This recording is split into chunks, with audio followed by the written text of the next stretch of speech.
Hey hello guys, வணக்கம். நம்ம சேனலை மறக்காமல் சப்ஸ்கிரைப் பண்ணிக்கோங்க. ரொம்ப நாள் ஆச்சு. நானும் மெரிட் லிஸ்ட் வீடியோ போடுறேன். பட் இதை தாண்டி நம்ம என்ன பண்ணலாம் அப்படின்னு யோசிச்சு இப்போ ஒரு வீடியோ கொண்டு வந்திருக்கேன்.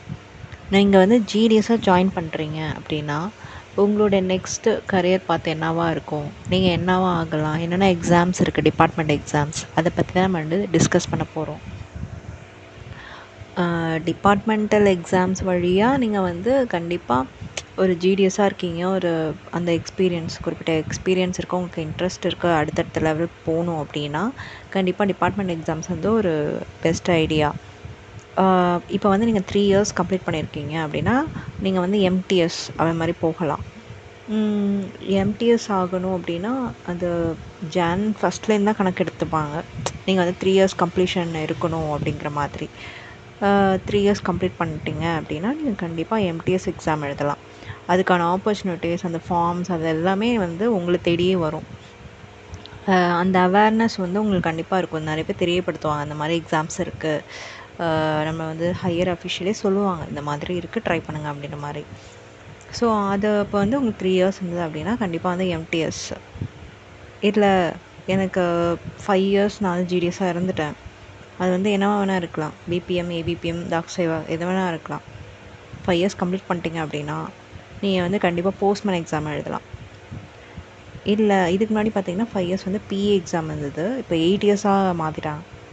ஸோ நீங்கள் ஜிடிஎஸ்ஸாக 8 இயர்ஸ் ஒர்க் பண்ணிங்க அப்படின்னா கண்டிப்பாக பிஏ எக்ஸாமுக்கு எலிஜிபிள். ஸோ இதுதான் அந்த டைம்லைன் கொடுத்துருக்காங்க. இப்போதைக்கு இதுதான் ஃபாலோ பண்ணிட்டுருக்காங்க டிபார்ட்மெண்ட்டில். என்ன கேட்டிங்கன்னா நீங்கள் நிறையா ஏர்ன் பண்ணணும், அடுத்தது லெவல் போகணும் அப்படின்னு நினச்சிங்கன்னா கண்டிப்பாக நீங்கள் எல்லா எக்ஸாம்ஸுமே ட்ரை பண்ணலாம். சரி, இப்போ நான் பிஏவும் ஆகிட்டேன், அடுத்து ஐபி ஆகணும் அப்படின்னா அதுக்கு ஒரு டியூரேஷன் இருக்குது.